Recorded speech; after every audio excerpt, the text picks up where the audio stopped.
오늘 저는 말씀을 통해서 우리 성도가 약속된 복을 받는 방법이 어떤 것이겠는가, 성도가 약속된 복을 누리는 법이라는 제목으로 함께 말씀을 상고하려고 합니다. 성경에는 많은 말씀이 있는데 그 전체 말씀의 큰 줄거리는 하나님이 우리를 구원하신다는 거예요. 그 구원의 이유는 창조한 세상에 죄가 들어와서 하나님과 단절되고 하나님과 끊어진 인간은 각종 불행을 만난다는 거예요. 근데 하나님의 은혜는 이런 타락한 인간을, 또 하나님과 원수된 인간을 버리지 아니하시고 원래 창조하신 그 하나님의 형상을 회복하도록 해서 하나님과 관계 속에서 행복을 누리는 삶을 살기를 원하는 것입니다. 그래서 그 방법을 성경은 다 기록해 놓은 것이죠. 그러니까 우리가 여기서 성도가 약속된 복을 누리는 법이라 했으니까 제가 복이라는 단어를 썼잖아요. 그러니까 복도 개념이 굉장히 포괄적이에요. 물질의 복, 영적인 복, 정신적인 그런 마음의 심령의 복, 다른 말로 말하면 행복, 모든 것이 다 복이잖아요. 예수님도 산상수훈의 8복을 말씀하셨는데 그 자세히 보면 이제 9가지인데 비슷한 말을 묶어서 8가지라고 그래. 그러면 다 복이라고. 근데 구약 성경에는 이제 주로 이스라엘 백성들을 중심으로 역사를 써놨기 때문에 이스라엘 백성들이 하나님 앞에 어떻게 하면 복을 받는가. 구약의 복 개념은 영토의 개념, 또 풍요, 잘 사는 개념, 그리고 건강의 개념, 평안의 개념, 이런 거예요.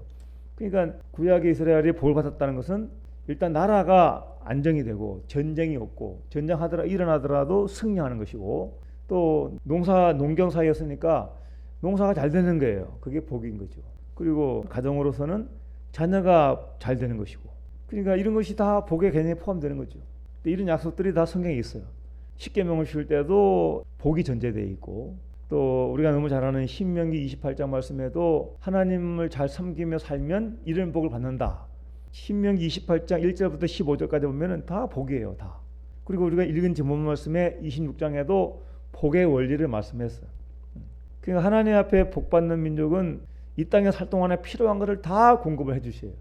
그러니까 여기서 또 지나치게 성경을 뭐 영적으로 뭐 그렇게 뭐 해석한다 그래갖고 우리 기독교를 기복 종교니 뭐니 복에 대해서 거부 반응이 있는 사람이죠. 알레르기 반응이 있는 사람도 들어 있어요. 그럴 필요 없어요. 우리가 하나님 믿으면 땅의 복, 하늘의 복 다 받는 거예요. 다만 복의 개념이 하나님은 2차로 하고 물질이 우선이 되고 땅에 보이는 재산에 눈이 멀어가지고 하나님을 이용하려고 하는 잘못된 신앙을 경계하는 것이지, 복 자체에 대해서 기독교가 멀리하는 건 절대 아니라는 거야. 그러니까 뭐든지 그 단어의 의미와 뜻을 해석을 잘해야 돼요.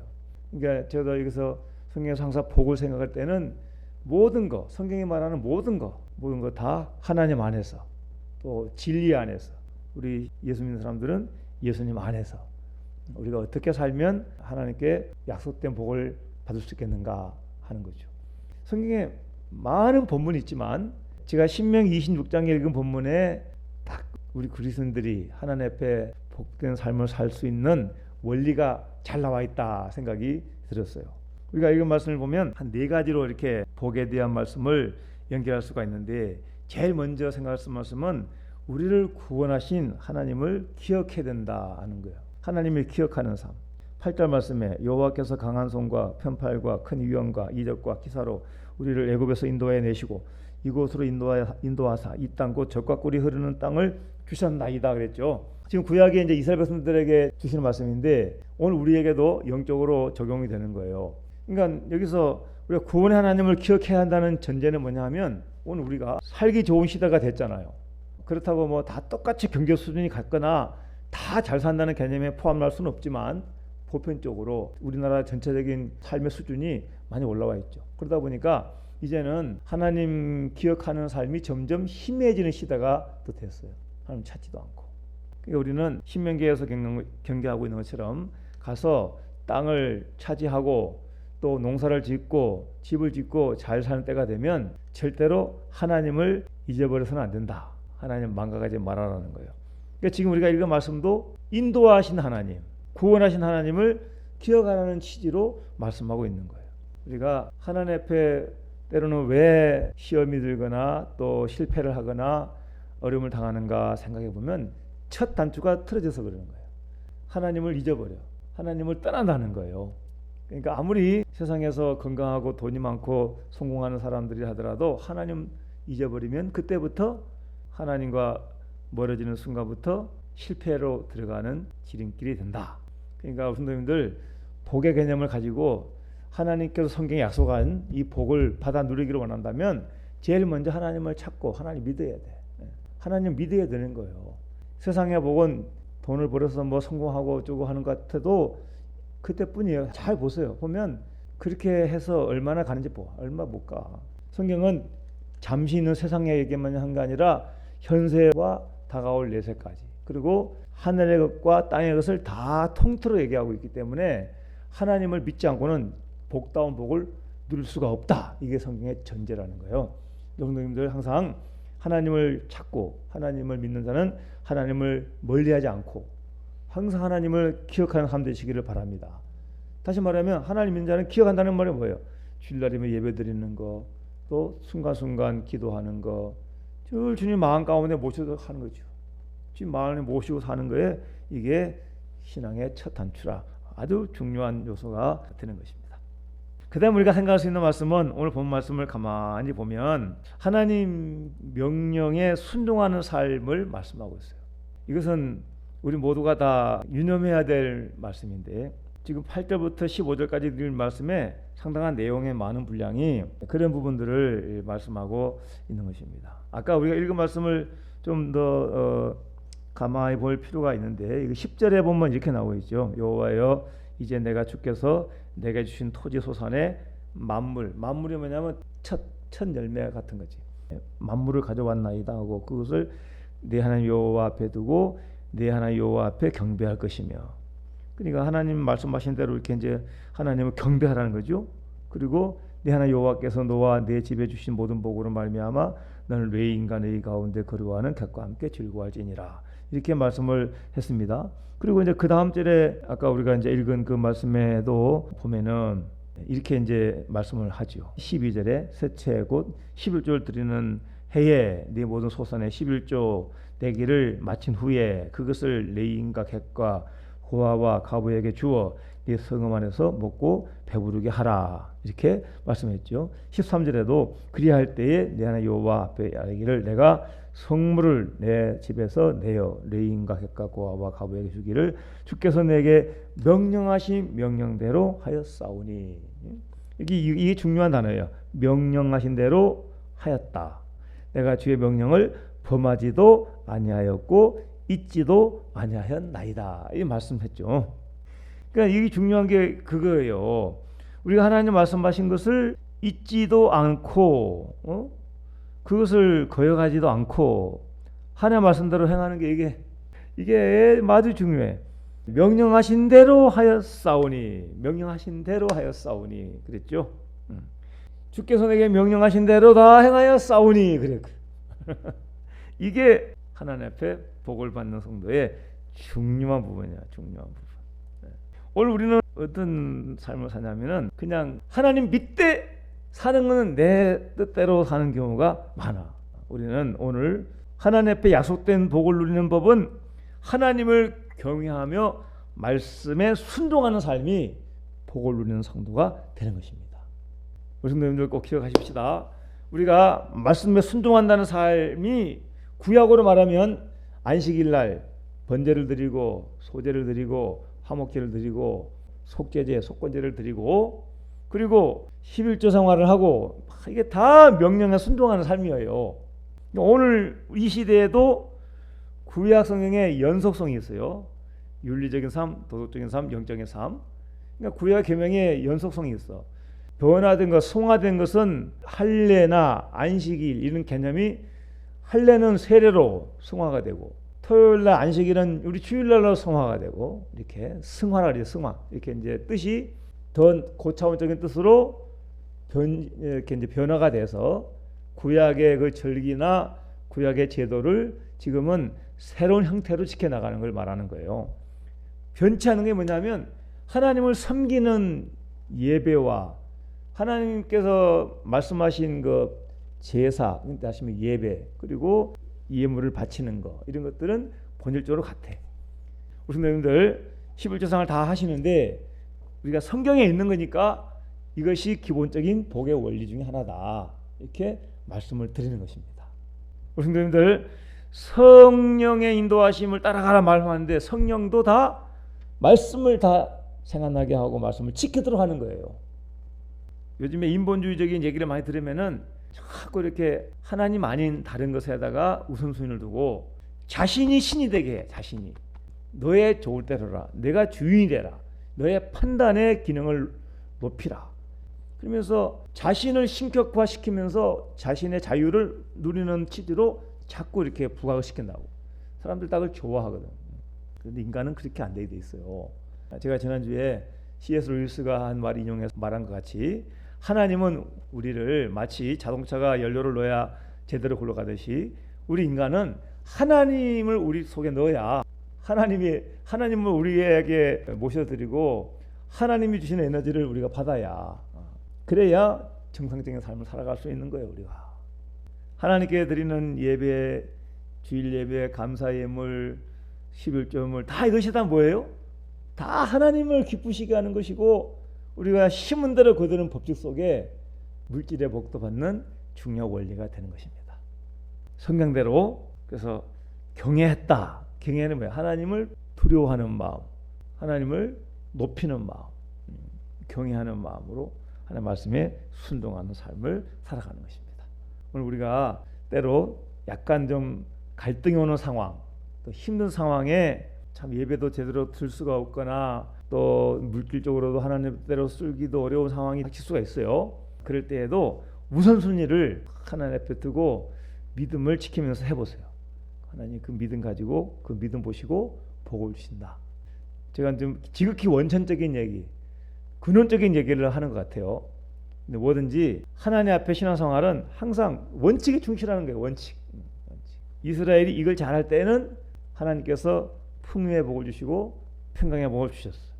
이게 말씀을 이렇게 잘할 때 명령에 순종하고 하나님을 경외하고 예를 들어서 대표적으로 십계명 같은 경우에 우상 섬기지 않고 안식일을 잘 지켰던 것처럼 그렇게 하나님의 말씀을 순종할 때는 나라가 평안하고 백성들이 잘 살았다는 거예요.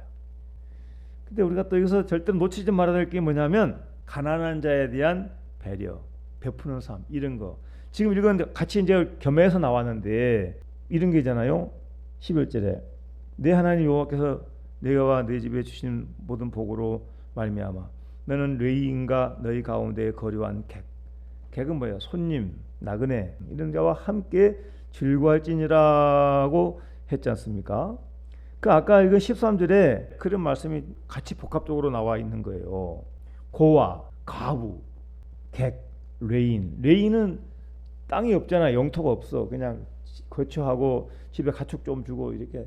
그러니까 레인들은 하나님의 성전을 직분을 받아서 하나님께서 주시는 사명만 감당했기 때문에 물적으로는 풍요하지 않았었어. 그러니까 일반 백성들에게 이런 레인이나 객이나 고아나 가부를 다 소리하지 말고 그들을 배려하고 함께하고 이렇게 하라고 말씀을 한 거예요. 그러니까 우리가 이런 걸 생각하면 어떤 생각을 해야 되냐면 가난한 이웃에 대한 베푸는 삶 이런 것들이 하나님 원하시는 삶이다. 요즘에 그 일반적인 사람들도 다른 종교 사람들도 구제를 많이 하고 또 자비를 많이 베풀라 그러고 사랑을 실천하라고 많이 강조하는데 우리 성경은 다른 종교보다 더 잘해야 돼요. 우리가 사실 나만 잘 산다고 이웃을 돌아보지 않는 것은 비성경적인 것이. 성경적인 삶은 하나님께 복받는 삶은 오히려 가난한 자를 베풀어야 돼요. 가난한 자. 성경에 가난한 자에 대한 말씀이 참 많이 나오는데 잠언서에도 빈부가 섞여 살거니와 무릇 그들을 지으신 이는 여호와시니라. 가난한 자도 여호와께서 지으셨다. 요한복음 12절에 예수님께서도 가난한 자들은 너희와 항상 함께 있거니와 그런 말씀하셨어요. 그러니까 땅에 있는 가난한 자들이 항상 함께 있다는 거예요. 그러니까 하나님의 완전한 통치가 이루기 전까지는 가난한 자가 항상 우리 곁에 있다는 것이고요. 이들은 하나님께서 나에게 내리실 복의 통로가 된다는 사실도 우리가 같이 유추해 볼 수가 있어요. 그러니까 우리 가난한 자에 대한 거 외면하면 하나님의 뜻에 합당치 않는 거예요. 여러분 성경이나 또 교회사에 쭉 보면 가난한 사람들이 하나님 믿고 잘된 사람들 많고, 또 하나님은 그 가난한 자들에게 복을 주셔서 또 귀하게 쓴 일들이 많아요. 미국의 31대 후보 대통령도 고아 출신이었대. 근데 그 하나님을 잘 믿었고 하나님께서 그를 귀하게 쓰셨고 나중에 대통령까지 되었어요. 링컨도 가난한 구두 수송공이었잖아요. 링컨 대통령도 가난한 구두 수송공이었고, 독일의 세계적인 문호였던 토스토예프스키도 너무너무 가난해가지고 날마다 빚에 쪼달리고 고통스러운 삶을 살았대. 그래도 이런 사람들이 다 하나님의 은혜를 힘입어 역사적으로 큰 업적을 남기는 일에 쓰임받았던 걸 알 수 있습니다. 여러분, 가난은 결코 죄는 아닙니다. 우리가 불순종하고 또 게으르고 하나님 안 믿고 그런 것이 죄지, 하나님 앞에 주어진 환경이 어려운데 부모님께 받은 거 없고 우리 삶의 열악한 환경 때문에 가난하게 사는 사람들이 무슨 죄입니까? 그게 가난은 죄가 아니고 가난은 부끄러운 게 아니에요. 오히려 가난한 자는 하나님이 더 귀하게 보시고 더 눈여겨보시고 우리 가진 자들이 가난한 자들에게 이렇게 함께해라, 베풀어라, 이것이 하나님의 말씀의 교훈이라는 것을 생각할 수가 있습니다. 예수님의 제자들도 다 평범한 사람들이 많고 거기가 다 가난한 사람들이 많아요. 예수님은 그러한 제자들을 택해서 하나님 나라에 기 쓰이는 훌륭한 사도들이 되게 해 주셨습니다. 그냥 마지막 한 가지가 복을 구하라고 말씀하셨어요. 복을 구하라. 어쩌면 이것이 오늘 말씀 중에 우리가 제일 중요하게 연결일지도 몰라. 우리 인간 편에서 볼 때. 그렇죠? 어떤 말씀이에요? 아까 15절 읽었죠? 같이 읽어보겠습니다. 15절에 시작. 원하건대 주의 거룩한 초소 하늘에서 보시고 주의 백성 이스라엘에게 복을 주시며 우리 조상들에게 맹세하여 우리에게 주신 젖과 꿀이 흐르는 땅에 복을 내리소서 할지니라. 아멘. 하나님이 이렇게 복을 구하라고 직접 말씀하시죠. 복을 구하라 그랬어요. 복을 주시고 이스라엘 땅에 원하건대 주의 거룩한 초소 하늘에서 이 땅을 보시고, 그러니까 당시에 구약으로 말하는 이스라엘 땅을 보시고 하나님께서 주의 백성 이스라엘에게 복을 주시며, 이게 지금 읽지 않습니까? 주의 백성 이스라엘에게, 주의 백성이다, 주의 백성. 오늘 우리도 이걸 말씀 붙잡아요. 이런 말씀을. 복 달라고 기도하는 것은 절대로 잘못된 게 아니고 부끄러운 게 아니고 비성경적이거나 이러질 않아. 뭐 기복주의니 뭐니 그런 게 아니에요. 아까 제가 처음에 얘기했잖아요. 기복주의라는 것은 하나님의 말씀이나 하나님의 뜻이나 하나님이 원하시는 그 삶을 생각하지 않고 그냥 눈앞에 있는 거 뭐 달라고만 하는 게 그게 기복주의로 빠질 수 있는 위험이 있는 것이고, 우리는 하나님 백성이기 때문에 하나님 백성들이 하나님 앞에 영광되는 삶을 살고 또 필요한 것을 누리는 삶을 살기 위해서는 하나님 앞에 복이 필요해요. 그러니까 복을 구하라는 거예요. 복을 주시며 우리 조상들에게 맹세하여 우리에게 주신 가나안 땅을 말하는 거지. 그 젖과 꿀이 흐르는 땅에 복을 내리소서. 여러분, 오늘 우리가 하나님 앞에 때로는 나라를 위해서도 직장을 위해서도 자신의 삶의 건강을 위해서도 자녀를 위해서도 기도해야 돼요. 이것이 성경적인 축복의 원리인 거예요. 구해야 돼. 우리가 자주 보는 말씀에 에스겔서에 보면 그랬지 않습니까? 하나님께서 다시 나라를 회복시켜 주시고 다시 황폐된 땅에 다시 집이 지어지고 많은 과실이 맺히고 이런 복을 주겠다고 약속하셨는데, 그래야 할지라도 하나님께서 그렇게 해주신다고 약속했을지라도 그래도 너희가 뭐해야? 내게 구하여야 할지라. 구하여야 할지라도 구하여야. 기도해야 된다는 거야. 기도해. 하나님께서 주시는 복은 우리가 가만히 있어도 물론 필요한 것은 하나님 주시지만 이 땅에 필요한 것은 하나님 앞에 구해야 돼요. 성도님들, 성경에 많은 복이 약속되어 있는데 이런 축복들을 그냥 나는 뭐 기도 안 해도 하나님이 알아서 다 해주실 거야, 믿음 너무 좋은 소리 하지 말고 기도하셔야 돼요. 기도. 마음속으로 기도하고 또 예배 때도 기도하고 또 금요기도회도 기도하시고, 성도님들 교회는 못 나오더라도 방송에다 틀어놓고 기도를 하셔야 돼요. 기도하면요, 여러분 마음부터 달라집니다. 마음부터. 기도하면 마음부터 기쁨이 생기고 확신이 생기고 염려와 근심이 있을 때에도 기도하고 나면 마음 가운데 평안이 와요. 평안이. 그리고 우리가 기도하면 하나님은 우리의 신앙을 점점점 수준이 높아지도록 이끌어 가셔요. 하나님 우리를 합당한 믿음의 사람 만들기 위해서 때로 기도가 필요한 상황으로 우리를 이끌어갈 때도 있어요. 그때는 때로는 염려나 두려움이나 때로는 마음의 막 공허함이나 등등 많은 감정의 복잡한 순간에 놓일 때가 있어요. 그때는 두말할 것도 없이 기도할 순간입니다. 기도의 순간. 기도가 안 되면 계속 주여 주여 부르고 주기도문이라도 몇 번씩 하고 그리고 찬송도 부르시고 하다 보면 하나님과 교통이 되게 돼 있어요. 여러분 주파수도 정확히 맞아야 소리가 잡음이 안 들리잖아요. 채널을 잘 돌려야 맞는 거죠. 요즘에는 자동화가 돼가지고 뭐 몇 번 누르면 다 나오지만 라디오 같은 거 이렇게 주파수 맞추려면 잘 맞춰야 소리가 잘 들리지. 하나님과 교통하려고 그러는데 사탄이 방해를 많이 해. 그래서 기도하기가 힘들어. 자꾸 바쁜 일 생각나고요. 기도하면 엉뚱한데 자꾸 성경에 나와요. 안 오던 손님이 찾아오고 자꾸 뭐 이렇게 예배와 기도를 방해한다고. 이럴 때에도 기도의 우선순위를 꼭 가져야 돼. 예배 시간에 왜 꼭 핸드폰을 켜놓고 띠리띠리 울리는지 몰라. 우리 성도님들 좀 정신 좀 차리세요. 예배보다 더 중요한 게 어디 있어요? 예배보다. 우리 성도님들 좀 그런 거 절대로 좀 유념을 하셔야 돼.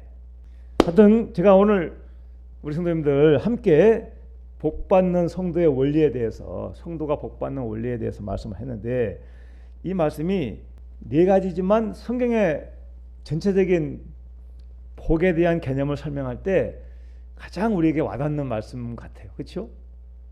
제일 출발점이 하나님을 기억하고 하나님 말씀대로 살아가는 거.